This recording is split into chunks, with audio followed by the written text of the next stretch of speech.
Hey, I'm Piano Bruce, and today I'll be showing you the many types of quavers that exist in music. Quavers are very common and they are very easy to understand once you break them down. Before we get into this, make sure you subscribe so that you never miss an upload.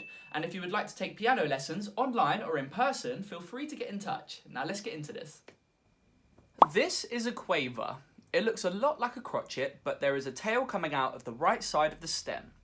If we refresh on what the other types of notes are, we can have the semi-breve or whole note, which is a slow 4 counts. 1, 2, 3, 4.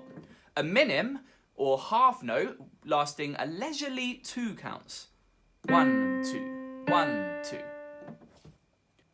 And then we have a crotchet, which is a quarter note and is a nice steady 1 count note. 1, 2, 3, 4.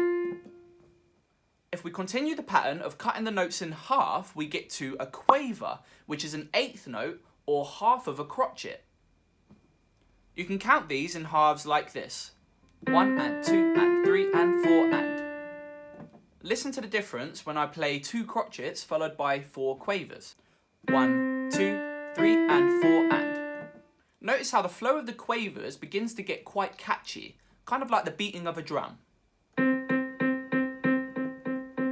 You may have also noticed this lovely structure above the quaver when they are joined together. This is called a beam and it connects the quavers so that they are easier to read. Looking at this music piece, it's very easy to spot out the quavers from the rest of the notes because the beams make it stand out. Playing through the piece, you can hear how the quavers are grouped together not only when they are written down but also when they are played.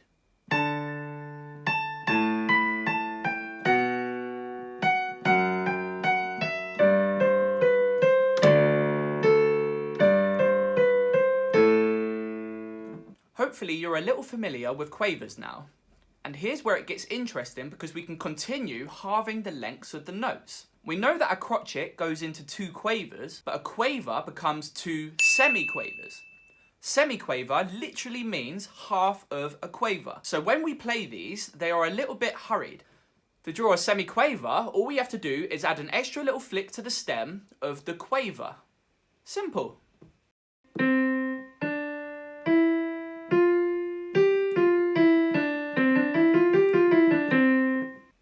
Since semiquavers have a double tail, we apply the same logic as we did with the normal quavers. So when we group them together, we do 2 beams instead of 1.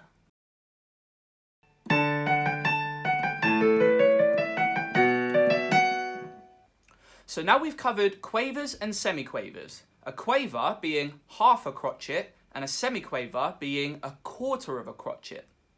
If we build the relationship of the notes, we have a whole note or semi-breve for 4 counts. 1, 2, 3, 4. A minim, which is 2 counts each. 1, 2, 3, 4. And then a crotchet, which is 1 count. 1, 2, 3, 4. And then it gets even faster when we get to quavers. 1 and 2 and 3 and 4 and. And semiquavers, I would just count twice as fast. So I would go 1 and 2 and 3 and 4 and.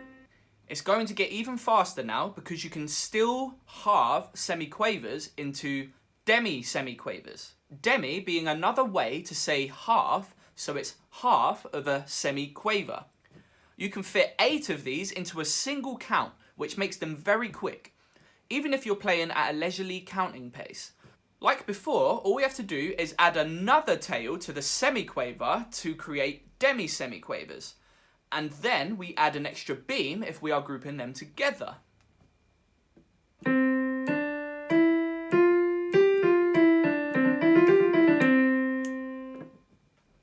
It's unlikely that you will experience anything faster than these because we can just speed up or slow down the tempo for the counts.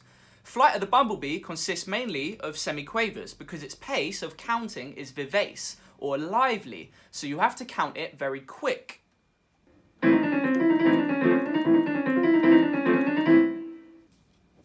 But so that you know what the other forms of quavers are, the next step is going to be a hemi-demi-semi-quaver with 4 tails or beams, and you can fit 16 of these into a single count. Hemi is the 3rd prefix of half, so its definition would be half of a demi-semi-quaver. After that point, we add repeated prefixes to the word, so it goes semi, hemi, demi, semiquavers, which have 5 tails and 5 beams. They are 32 per count. Demi, semi, hemi, demi, semiquavers, which are 6 tails and 6 beams. You get 64 of these per count. And hemi, demi, semiquavers, which have 7 tails and 7 beams, and you can fit 128 of these per count. And that's it for this lesson on quavers. So let me know in the comments below if this helped you out, and I can also answer any other questions you have. Remember to subscribe so that you can always see my latest videos. As usual, I'll be creating many more videos like this and posting them weekly. Thanks for watching, and I'll see you in the next video. See ya!